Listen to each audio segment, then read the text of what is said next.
जाए।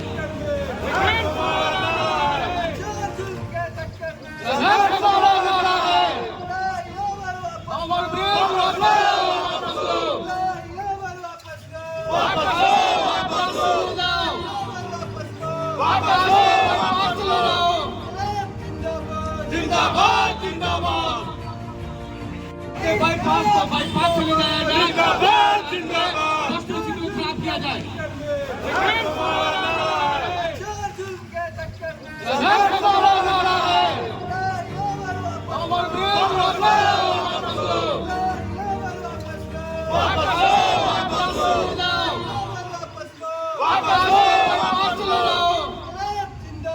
जिंदाबाद जिंदाबाद समिति के तत्वाधान में प्रेस कॉन्फ्रेंस के माध्यम से हम ये घोषणा कर रहे हैं कि आसन्न विधानसभा चुनाव में जो जयनगर में सरकार के द्वारा प्रस्तावित फ्लाईओवर और बाईपास का जो निर्माण कराया जा रहा है, इससे हमारा शहर बर्बादी के कगार पे आ गया और इसके विरोध में, इसके सुधार के लिए, इसको वापस के लिए, सरकार का ध्यान आकृष्ट करने के लिए हम लोग आसन्न विधानसभा में चुनाव का वोट का बहिष्कार करने का निर्णय लिया। के जयनगर विकास समिति तत्वाधान में आई निर्णय किया गया है जे आगामी विधानसभा में हम सब अपन वोटक बहिष्कार करब किया से जयनगर शहर के बीचों बीच एक फ्लाईओवर बनाया जा रहा है जे बाईपास के प्रारूप ल लेने। आई हम जयनगर विकास समिति तत्वाधान में कैल प्रेस कॉन्फ्रेंस में हम सभी घोषणा करी थी कि आगामी विधानसभा चुनाव में आई जयनगर के सभी जे भी प्रबुद्ध जन जे भी पीड़ित वर्ग सब आसन्न विधानसभा चुनाव में वोटक बहिष्कार करथिन सरकार तक अपन गप पहुँचाबक लेल ई आंदोलन के और तेज करथिन आ जन समर्थन के जन समूह साथ आई हम सब मिलकर आई मुद्दा के सरकार तक पहुँचे। धन्यवाद।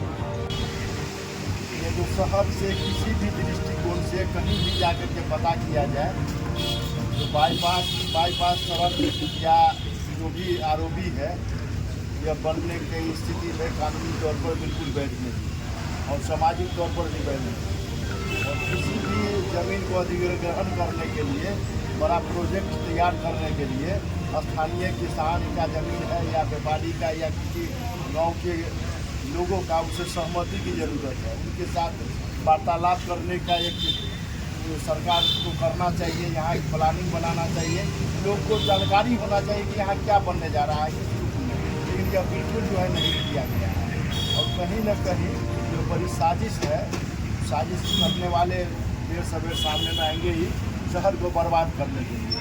तो हम एक ही बात कहेंगे, इस शहर का जो भौगोलिक स्थिति है, उत्तर में नेपाल, उसके बाद में दक्षिण में जयनगर बस्ती, पूर्व में कमला नदी और पश्चिम में रेलवे लाइन, बिल्कुल इतना ही दूर में शहर है। और यह जो कुछ लोग दिमाग में है कि शहर के जो मेन रोड में कुछ दुकान हट जाएंगे तो पीछे वाला खुशहाल हो जाएंगे, ऐसा कुछ नहीं है।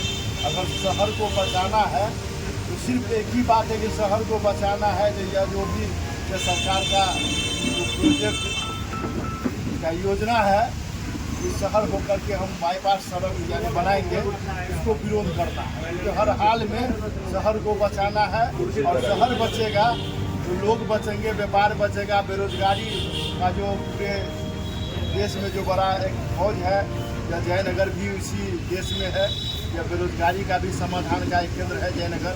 गांव से लोग आते हैं छोटा मोटा काम करने के लिए, यह भी एक रोजी रोटी शहर का ही नहीं, गांव के लोगों का भी केंद्र है। तो आज बहुत बड़ा एक आंदोलन का सरकार तक हम बात को पहुंचाने के लिए यहाँ एक बड़ी घोषणा होने वाली है, जो हमारे इस जयनगर विकास समिति के संयोजक शंभू जी हैं, वो आपके बीच बात रखेंगे। लेकिन 2-3 बात हमको आंदोलन के संबंध में रखना है। इतिहासकार का कहना है कि समस्या कहना है कि कोई भी समस्या अगर न्यायालय में और सदन में समाधान नहीं होता है तो वह समस्या को सड़क पर समाधान होते देखा गया है। जो इतिहास, आज़ादी के इतिहास से लेकर के बहुत सारे आंदोलन इस देश में हुआ है। किसान आंदोलन, महिलाओं का आंदोलन, छात्र नौजवानों का आंदोलन, मजदूरों का आंदोलन, हाई कोर्ट सुप्रीम कोर्ट का फैसला को भी उन्होंने अपने आंदोलन के बदौलत सड़क पर आंदोलन के माध्यम से उन्होंने सरकार को झुकने पर मजबूर कर दिए। तो हम सभी उपस्थित लोगों से यही कहेंगे कि एक हाई कोर्ट का तो शरण लिया ही जाए, दूसरा कि हम लोग सड़क पर और अपने व्यापार, अपने छोटा मोटा जो भी काम करते हैं, इस चीज़ को करते हुए भी लगातार कुछ ना कुछ अगर हम करेंगे तो सरकार हम लोग के सामने में या मजबूर होंगे वार्ता करने के लिए, झुकने के लिए, और अपना जो मंशा है शहर को बर्बाद करने की मंशा, वो परिवर्तन होकर रहेगा। क्योंकि कुछ लोगों का कहना है, जैसे हम यहाँ हम पॉलिटिकल लोग हैं तो कुछ बात पॉलिटिकल लोग के मुँह से कुछ पॉलिटिकल बात तो आता ही है। एक बार कुछ दिन लगभग 10 साल पहले एक शौचालय योजना सरकार ने बनाए 300 रुपया में। अगर हमारे YouTube चैनल के माध्यम से देख रहे हैं तो सब्सक्राइब करेंगे, फेसबुक पेज के माध्यम से देख रहे हैं तो लाइक और फॉलो करना ना भूलेंगे। जुड़े रहें जोशी लाइव न्यूज़ के साथ। धन्यवाद।